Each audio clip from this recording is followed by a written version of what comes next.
الحمد لله نحمده ونستعينه ونستغفره ونعوذ بالله من شرور أنفسنا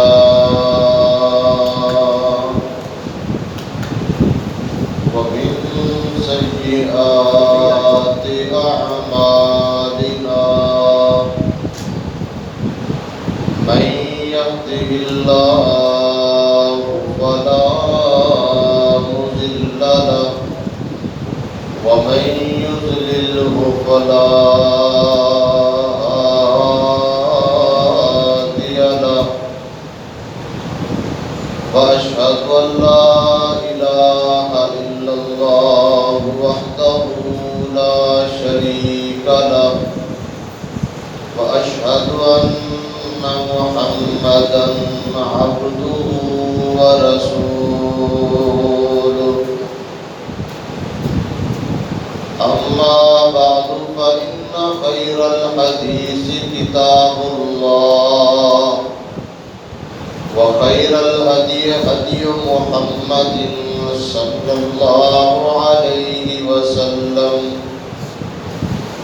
وشر الأمور محدثاتها وكل محدثة بدعة وكل بدعة ضلالة وكل ضلالة في النار.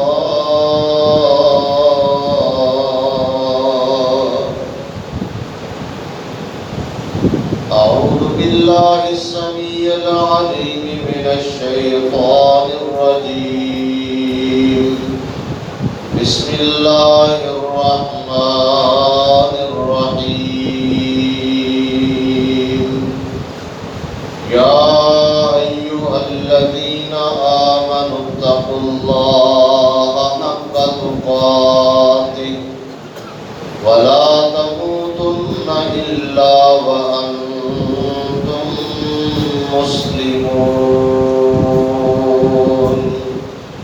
يا أيها الناس اتقوا ربكم الذي خلقكم من نفس واحدة وخلق منها زوجها وبث منهما رجالا كثيرا ونساء واتقوا الله الذي تساءلون به والأرحام إن الله كان عليكم رقيبا.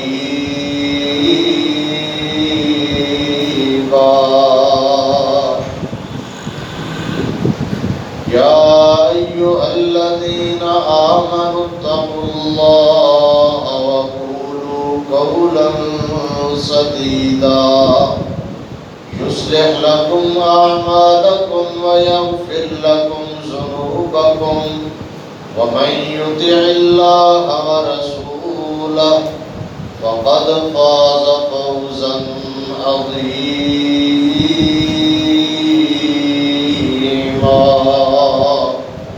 اللهم صل على محمد وعلى آل محمد كما صليت على إبراهيم وعلى آل إبراهيم إنك حميد مجيد.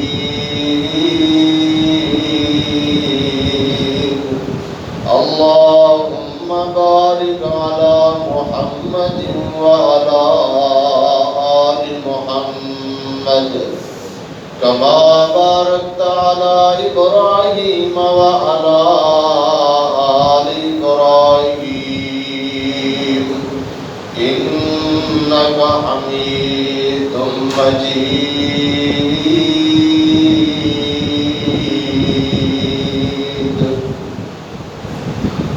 قال الله تبارك وتعالى وسارعوا إلى مغفرة من ربكم وجنة أرضها السماوات والأرض أعدت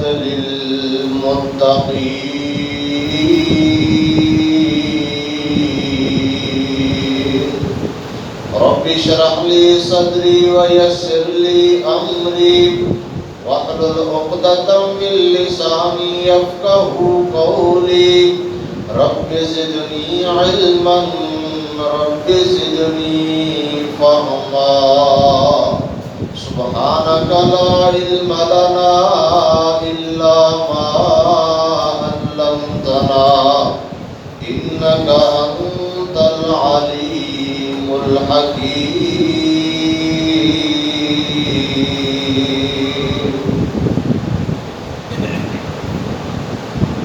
اما قسم کی حمد و ثنا اللہ رب العالمین کی ذات پاک کے لیے خاص ہے، جو اس کائنات کا خالق، مالک، داتا اور رازق ہے۔ جائز اور مسنون درود و سلام امام الاولین والآخرین، خاتم النبیین، رحمت للعالمین، پوری کائنات کے سردار پیغمبر جناب محمد الرسول اللہ صلی اللہ علیہ وآلہ وسلم کی ذات گرامی پر، ذی وقار معزز سامعین و سامعات،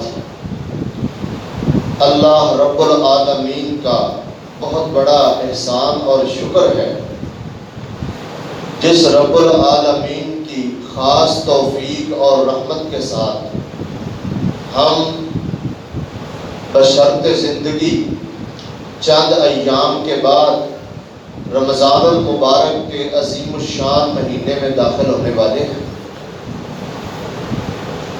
ذی وقار سامعین حضرات، رمضان المبارک اللہ کی طرف سے بہت عظیم الشان اور سنہری موقع ہے، اور ایک مومن اور مسلمان شخص کے لیے یہ اللہ کی طرف سے ایک مہمان ہے، اور اللہ رب العالمین کی طرف سے مومنین کے لیے، گناہگاروں کے لیے اللہ کی طرف سے ایک انتہائی اہم اور بہت بڑا پیکج ہے۔ یہ اللہ رب العالمین کا مہمان ہے، اور اس کے آنے سے ایک مسلمان، ایک مومن بندے کو دلی طور پر انتہائی مسرت اور خوشی محسوس ہوتی ہے۔ جو شخص جس کے اندر ایمان کی حلاوت ہے، وہ شخص اس مہینے کے انتظار میں رہتا ہے، بلکہ ہمارے اسلاف وہ سارا سال یہ دعائیں کرتے، اللہم بلغنا رمضان، اللہ ہمیں رمضان المبارک عطا فرما، ہمیں صحیح سلامتی کے ساتھ رمضان المبارک کے مہینے تک پہنچا۔ یہ ان کا معمول ہوتا تھا۔ دیکھ لیجئے معاشرے کے اندر ہمارے گھر میں کسی اہم مہمان کی آمد ہو تو ہم کس قدر زیادہ اہتمام کرتے ہیں۔ گھروں کے آنگن کو سجایا جاتا ہے، خوشی کے جو اثرات ہیں وہ چہروں پر نمایاں ہوتے ہیں، انواع و اقسام کے کھانے ان کے لیے تیار کیے جاتے ہیں، ان کی ضیافت کا بڑا زبردست قسم کا ہم اہتمام کرتے ہیں۔ تو جو اللہ کی طرف سے ایک مہمان ہمارے پاس بھیجا جا رہا ہے، یہ بھی انتہائی سنہری اور اہم موقع ہے جو اللہ رب العالمین ہمیں عطا فرما رہا ہے۔ تو ہمیں بھی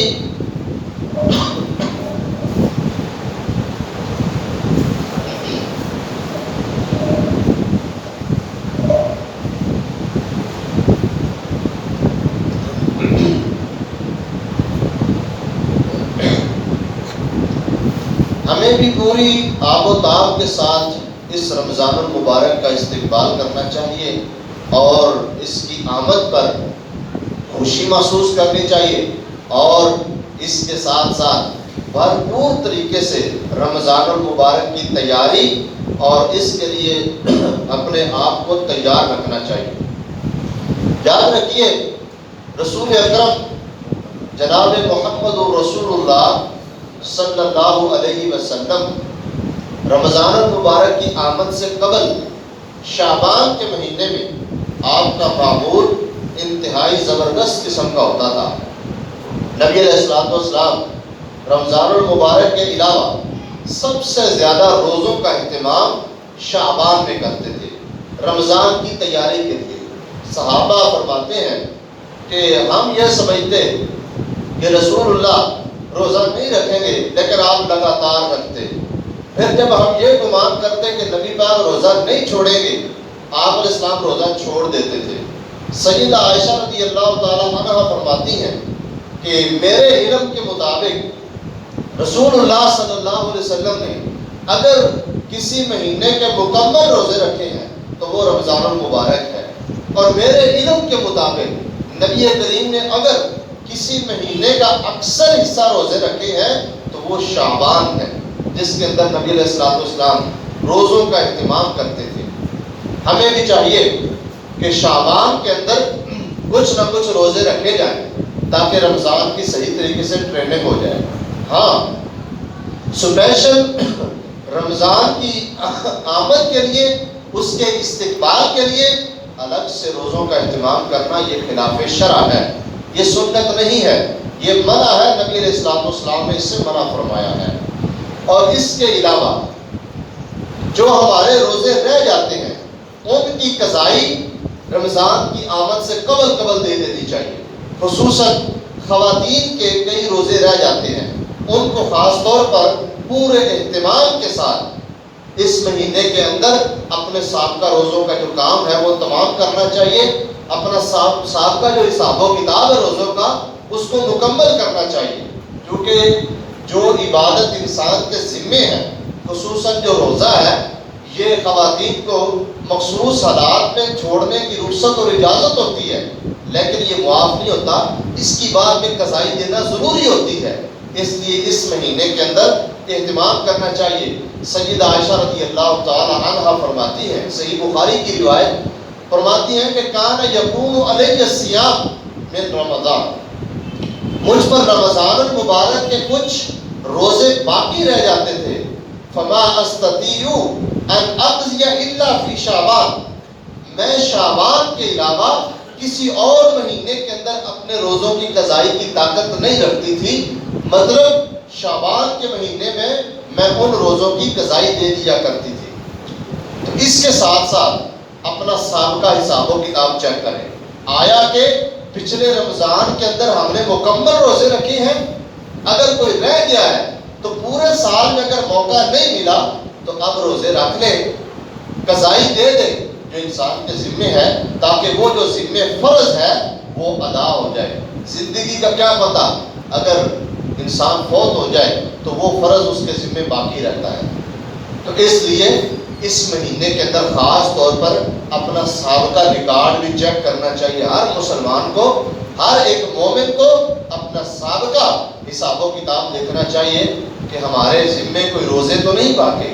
بعض دفعہ بیماری کی وجہ سے یا کسی سفر کی وجہ سے یا کسی اور عذر کی بنا پر بعض دفعہ روزہ رہ جاتا ہے، لیکن عدم توجہ کی بنا پر ہم اسی طرح سال گزار دیتے ہیں، اس روزے کی قضائی نہیں دیتے۔ اس لیے انسان کو کوشش کرنی چاہیے جو فرض ہو، خواہ وہ نماز ہے، روزہ ہے، زکوٰۃ ہے، یا اس طرح کی کوئی بھی چیز ہے، تو وہ انسان جلد از جلد اس کو ادا کر دے، اس کی قضائی دے دے، تاکہ فوت ہونے سے پہلے انسان اپنی وہ فرض کی ادائیگی کو مکمل کر دے۔ اس کے ساتھ ساتھ میرے بھائیوں، رمضان المبارک کی تیاری کا ایک یہ طریقہ ہے کہ رمضان کی عظمت اور اس کی اہمیت کا ادراک انسان کے دل میں ہونا چاہیے۔ ایک مسلمان بندے کے دل میں پوری رمضان کی اہمیت ہونی چاہیے، پیوست ہونی چاہیے۔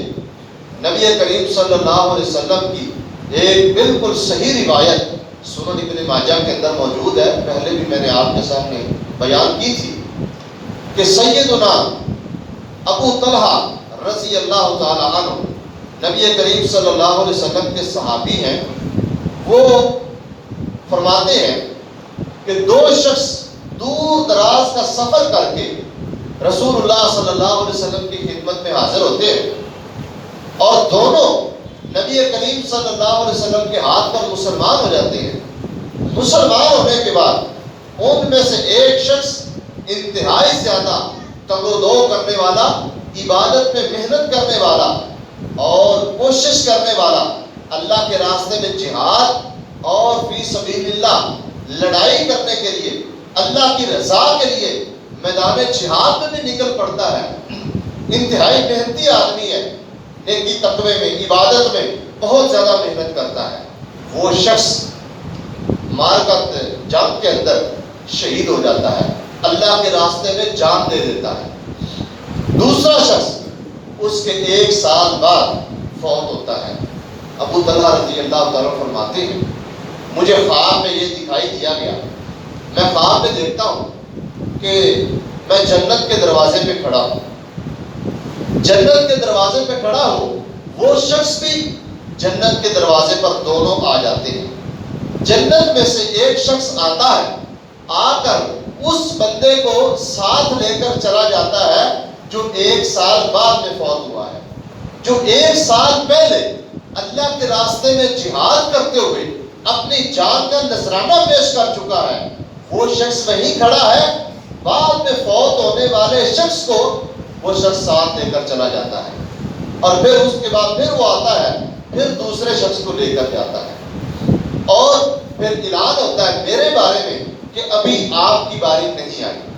یہ خواب صحابی رسول صلی اللہ علیہ وسلم نے دیکھا اور صبح اپنے دوست احباب کو، دیگر صحابہ کرام کو یہ خواب سنایا۔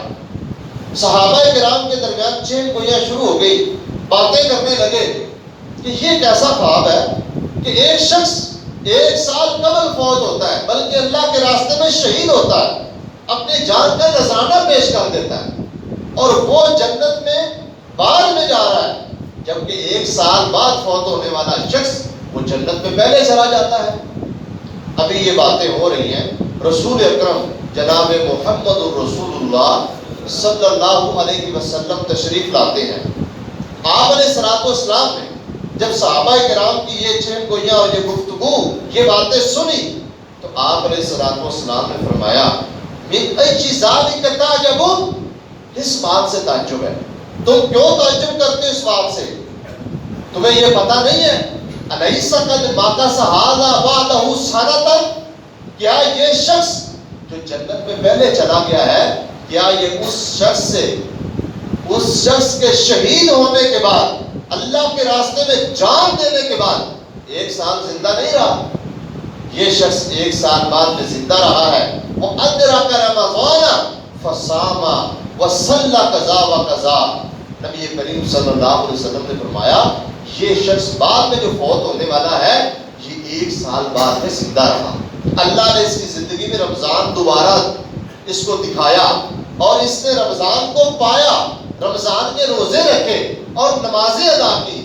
یہی وجہ ہے، ان نیکیوں کی وجہ سے، اس رمضان المبارک کی برکت سے، رمضان المبارک کی اس عظمت کے ادراک کی وجہ سے، اور رمضان المبارک کے روزوں اور نمازوں اور قیام کی وجہ سے اللہ رب العالمین نے اس بندے کو اس شہید سے پہلے جنت میں داخل کر دیا۔ یہ رمضان کی عظمت ہے۔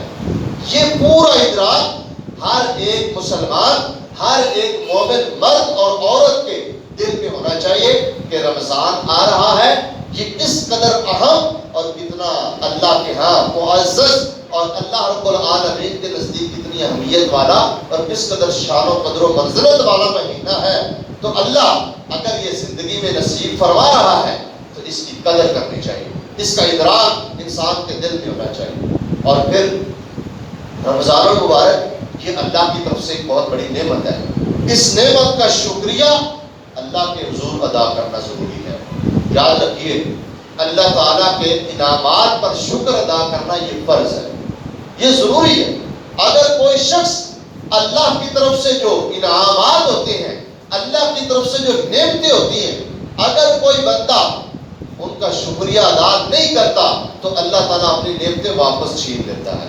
قرآن مجید کے اندر اللہ فرماتے ہیں لَإِن شَكَرْتُمْ لَأَزِيدَنَّكُمْ وَلَئِن كَفَرْتُمْ إِنَّ عَذَابِي لَشَدِيدٌ، اگر شکریہ ادا کرو گے اللہ تمہیں اور زیادہ عطا کرے گا، لیکن اللہ کی ناشکری یہ اللہ فرماتے ہیں میرے عذاب کو دعوت دینے والی بات ہے۔ ان عذابی لشدید، میرا عذاب بڑا سخت ہے۔ تو نہ شکر نہ بنے، اللہ کے شکر گزار بندے بنے۔ اچھا، اب سوال یہ ہے کہ رمضان المبارک یہ اللہ کی بہت بڑی نعمت ہے، اس کا شکریہ کیسے ادا کرنا ہے؟ کیا ہم اللہ کا شکریہ ادا کرتے ہیں جی رمضان آ گیا جی الحمدللہ اللہ کا فضل ہے، اللہ کا احسان ہے جی رمضان المبارک اللہ نے ہمیں عطا کر دیا جی بڑی بات ہے؟ نہیں، شکر کا تعلق زبان کے ساتھ بھی ہے اور انسان کے اعضاء کے ساتھ بھی ہے، یہ بات ذہن میں رکھیے۔ حمد جو ہوتی ہے نا تعریف، وہ انسان زبان سے کرتا ہے، جبکہ جو شکر ہوتا ہے اس کا تعلق انسان کی زبان سے بھی ہے، زبان کے ساتھ بھی انسان کسی کا شکریہ ادا کر سکتا ہے۔ اگر آپ پر کسی نے کوئی احسان کیا ہے، آپ زبان سے کہیں جزاک اللہ خیرہ، اللہ آپ کو جزا دے، بھائی جان بہت شکریہ، یہ زبان سے شکر ہے۔ لیکن ایک ہوتا ہے اعضاء کے ساتھ، انسانی بدن کے ساتھ شکریہ، یہ بھی شکر کی ایک قسم ہے۔ تو رمضان المبارک کا شکر یہ ہمیں زبان سے بھی ادا کرنا ہے اور اپنے اعضاء اپنے جسم کے ساتھ بھی یہ شکریہ ادا کرنا ہے۔ تو رمضان المبارک کا شکریہ یہ ہے کہ ہم زبان سے کوئی غلط بول نہ بولیں۔ نبی کریم صلی اللہ علیہ وسلم نے فرمایا نا رمضان المبارک کے اندر جو بندہ روزے دار ہے جھوٹی بات یا غلط بات کو نہیں چھوڑتا، من لم یدع قول الزور والعمل به فلیس للہ حاجۃ، اللہ رب العالمین کو ایسے روزے کی اور ایسے قیام اور صیام کی کوئی ضرورت نہیں ہے۔ جو شخص روزے دار ہونے کے باوجود اپنی زبان کو لگام نہیں دیتا، اپنی زبان سے جھوٹی اور غلط باتیں نہیں چھوڑ دیتا اور غلط کام کرنے چھوڑ نہیں دیتا، ایسے بندے کے روزے کا ثواب ضائع ہو جاتا ہے۔ وہ فرض کی ادائیگی تو ہو جاتی ہے، لیکن وہ جو روحانیت اور وہ جو روزے کی روح ہے اور وہ جو روزے کا ثواب اور بدلہ ہے وہ انسان کو عطا نہیں ہوتا، روزہ ضائع ہو جاتا ہے۔ اس لیے رمضان المبارک کے شکریہ کا طریقہ یہ ہے کہ انسان زبان سے بھی اچھے کلمات بولے، اللہ کے سامنے استغفار کرے، اللہ کی حمد بیان کرے، اللہ کی تسبیح کرے، اور اس کے ساتھ ساتھ اعضاء کے ساتھ شکریہ کا طریقہ یہ ہے کہ انسان اللہ کو راضی کرنے کے لیے روزہ رکھے، نمازیں ادا کرے، تراویح کا اہتمام کرے، قیام اللیل کرے اور قرآن مجید کی تلاوت کرے اور توبہ استغفار کرے۔ یہ رمضان المبارک کا شکریہ ہے۔ یہ نہیں کہ رمضان آیا اور ہم بعض دفعہ نا دراصل لوگوں میں یہ عادت عام ہوتی چلی جا رہی ہے کہ خود روزے رکھنے نہیں اور لوگوں کو بغیر کسی عذر کے، عذر نہیں ہے، بغیر عذر کے خود روزے نہیں رکھنے، اور کوئی پروگرام کروا دیا، افطاری کروا دی اور سمجھا چلو جی ہمیں بھی ثواب مل گیا، بس ادا ہو گیا۔ یہ شکر نہیں ہے۔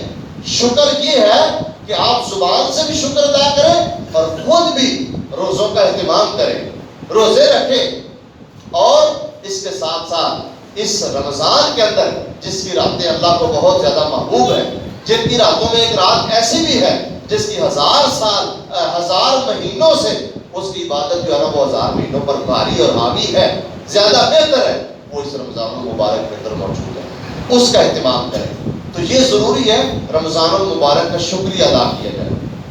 اسی طرح ایک انتہائی اہم بات جو میں آپ احباب کے سامنے رکھنے والا ہوں اس حوالے سے، وہ یہ ہے کہ اپنی نیتوں کو خالص کرنا، نیت کا اخلاص، یہ بہت اہم بہت ضروری بات بھی ہے، اور اس پر انسان کا کوئی پیسے بھی خرچ نہیں ہوتے، کوئی زور بھی نہیں لگتا، بس ایک ذہن بنانا ہے۔ لیکن اس کے باوجود یہ بہت مشکل کام ہے، بہت مشکل کام ہے، یقین جانیے۔ اپنی نیت کو خالص کرنا، عبادت کو اللہ کے لیے کرنا، یہ انتہائی ضروری بھی ہے اور یہ مشکل بھی ہے۔ بس یہ اللہ اپنے خاص بندوں کو یہ عنایت فرماتا ہے۔ اللہ تعالیٰ سے دعا کرنی چاہیے کہ اللہ ہمیں ہر وہ کام جو اللہ کی عبادت کے لیے ہے، اللہ تعالیٰ خالصتاً لوجہ الحمدللہ ادا کرنے کی توفیق عطا فرمائے۔ یہ دعا انسان کو کرنی چاہیے، اس کی بھرپور کوشش کرنی چاہیے۔ نیت کا جو اخلاص ہے یہ عمل کی قبولیت کے لیے شرط ہے۔ انسان موحد ہے، سنت کے مطابق عمل کرتا ہے، لیکن اخلاص نہیں ہے تو یہ انسان جہنم کا بادل ہے، یہ جہنم کا ایندھن ہے۔ ریاکاری، نبی کریم صلی اللہ علیہ وسلم کی وہ حدیث مسند احمد کے اندر موجود ہے۔ آپ علیہ الصلوۃ والسلام نے فرمایا من صلی یرائی فقد اشرک ومن صام یرائی فقد اشرک ومن تصدق یرائی فقد اشرک۔ جس بندے نے ریاکاری کے لیے نمازیں پڑھی اس بندے نے شرک کیا، جس بندے نے دکھلاوے کے لیے روزے رکھے اس بندے نے شرک کیا، جس بندے نے دکھلاوے کے لیے صدقہ خیرات کیا اس بندے نے شرک کیا۔ میرے بھائیوں، بات سمجھنے والی ہے۔ آج ہم نے دیکھنا ہے ہم نمازیں کس لیے پڑھتے ہیں۔ اگر کوئی شخص ہمیں دیکھ رہا ہے ہم بڑے خشوع و خضوع کے ساتھ نماز ادا کریں گے، لمبی نماز کر دیں گے، لوگوں کو دکھلانے کے لیے، لوگوں کو بتلانے کے لیے کہ میں بڑا نیک ہوں، میں بڑا پارسا، بڑا تقوی والا ہوں، یہ دکھلانے کے لیے آج ہماری نمازوں میں خشوع و خضوع ہے۔ آج ہماری نمازوں میں ظاہری طور پر وہ جو ہے نا وہ تسنع اور تحسن ہے جس کی ضرورت اللہ کو نہیں ہے، نہ اللہ تعالیٰ کو وہ مطلوب ہے۔ اللہ تعالیٰ نے قیامت والے دن یہی کہنا ہے، بلکہ ایک حدیث ہے نبی علیہ الصلوۃ والسلام نے فرمایا اللہ تعالیٰ قیامت والے دن ایسے لوگوں کو کھڑا کر کے کہے گا کہ جاؤ جن لوگوں کے لیے تم دنیا میں اعمال سر انجام دیتے رہو انہی سے بدلہ لے لو۔ آج میرے پاس تمہارے لیے کوئی بدلہ نہیں، تم نے میرے لیے عمل نہیں کیا، یہ کام تم نے لوگوں کے لیے کیا، فلاں کے لیے کیا، جاؤ اس سے بدلہ لے لو۔ وہ بھائی جو خود محتاج ہے، جو خود پھنسا ہوا ہے، وہ آپ کو کیا بدلہ دے سکتا ہے؟ وہ آپ کی کیا سفارش کر سکتا ہے؟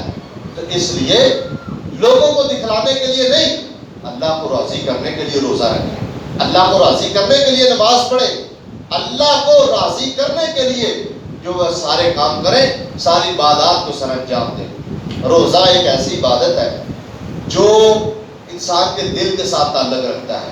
کسی کو علم نہیں ہے کہ اس بندے کا روزہ ہے یا نہیں ہے، یہ ایک ایسی بڑی عبادت ہے، لیکن ہم یہ نہ بڑا ایک عجیب دور ہے۔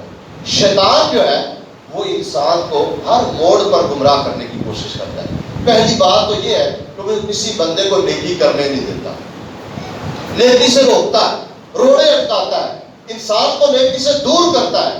اگر بالفرض اگر کوئی شخص چاروں نہ چار نیکی کرنے لگ بھی جائے تو کوشش کرتا ہے نیکی کے اندر خلل ڈالنے کی، نماز میں خیالات ڈالنے کی، نماز میں خلل ڈالے گا، ضائع کرنے کی کوشش کرے گا، نماز کا انسان کو چور بنائے گا، اسی طرح دیگر اعمال کے اندر خلل واقع کرے گا۔ لیکن اگر کوئی شخص نیکی کرنے آ گیا، اس نے نیکی کر بھی لی، اب اس کو سنبھال کے رکھنا بڑا مشکل ہے۔ اب اس کی حد الوسع یہ کوشش ہوتی ہے کہ کسی نہ کسی طریقے سے یہ انسان کا کیا جانے والا نیک عمل ہے اس کو برباد کر دیا جائے، اس کو ختم کر دیا جائے، اور اس میں ہم میں سے اکثریت مبتلا ہے۔ عمل کیسے ضائع ہوتے ہیں؟ دکھلاوے سے، ریاکاری کرنے سے انسان کے عمل ضائع ہو جاتے ہیں، حسد کرنے سے، دل میں بغض اور کینہ رکھنے سے انسان کے عمل ضائع ہو جاتے ہیں، کسی کی غیبت کرنے سے انسان کے عمل ضائع ہو جاتے ہیں۔ میں بھی اور آپ بھی آج ذرا دیکھیں، اپنے آپ سے پوچھ لیں کون سی مجلس ہے جس میں ہم نے لوگوں کی غیبتیں نہ کی ہوں، لوگوں کے بارے میں باتیں، الزام تراشی، تہمتیں اور اس طرح کی باتیں نہ کی ہوں۔ ہم میں سے ہر بندے کی، وہ علماء ہو یا عوام ہو، ہر بندے کی مجلس وہ غیبت سے بھری پڑی ہے۔ لوگوں کو دکھلانے کے لیے ہم ہر کام کرتے ہیں۔ اب کوئی بندہ نیکی کر لیتا پھر لوگوں کو بتاتا ہے، اور بتانے کا بھی بڑا اچھا طریقہ، یہ الحمدللہ اللہ کا فضل ہوا جی میں نے اس سال اتنے روزے رکھے، اللہ کا فضل ہوا جی میں اتنی تلاوت کرتا ہوں، میں جی اتنا لمبا قیام کرتا ہوں۔ بھئی آپ کو کیا ضرورت ہے؟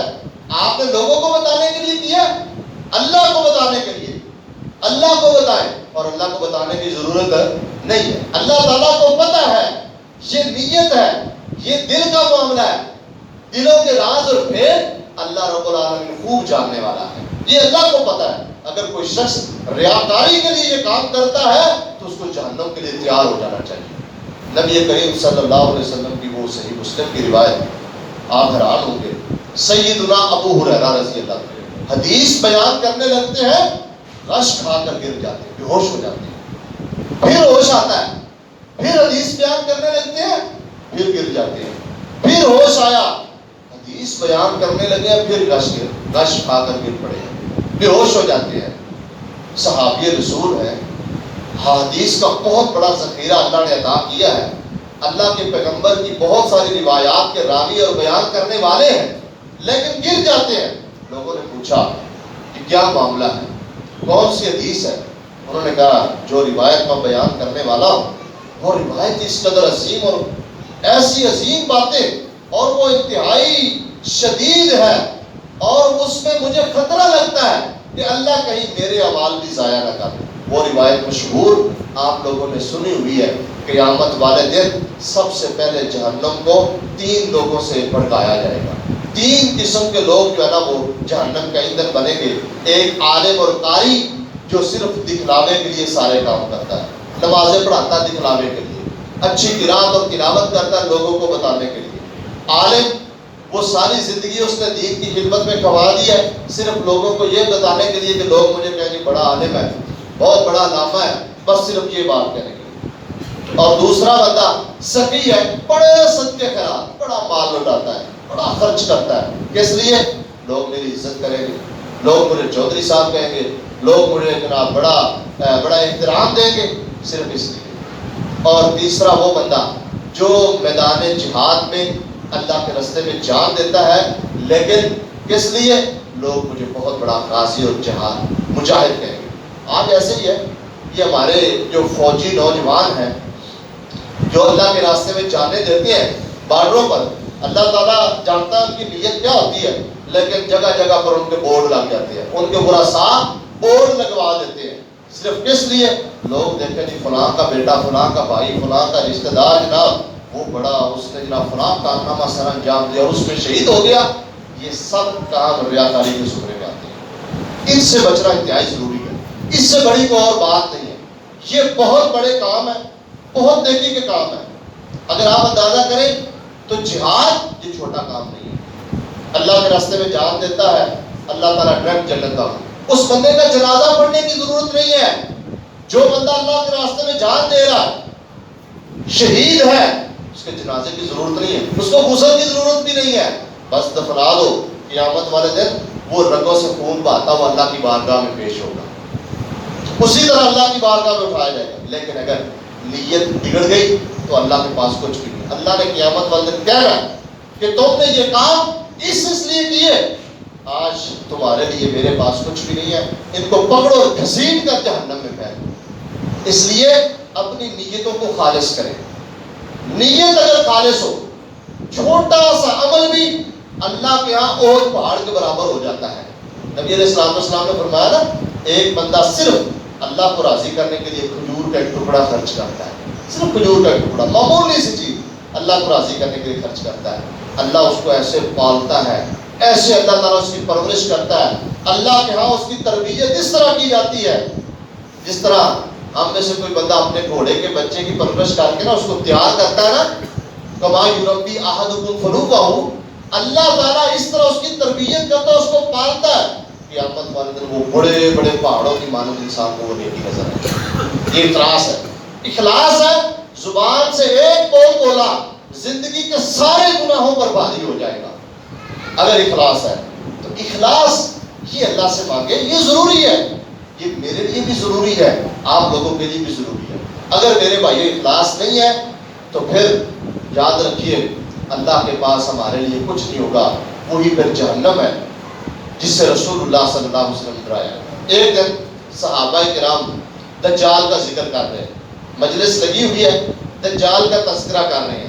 نبی علیہ السلام تشریف لائے, آپ نے فرمایا کہ میں تمہیں دجال سے بڑھ کر ایک بڑے فتنے کی خبر نہ دوں, آپ کو ایک ایسا فتنہ اور ایسا گناہ نہ بتاؤں جو دجال کے فتنے سے بھی بڑھ کر ہے. الا اخبرکم بما هو اخفى علیکم عندی من مسیح الدجال، مسیح دجال سے بڑھ کر خوفناک اور خطرناک کام کی میں تمہیں خبر نہ دوں؟ صحابہ کرام نے کہا جی کیوں نہیں، ضرور بتلائیے۔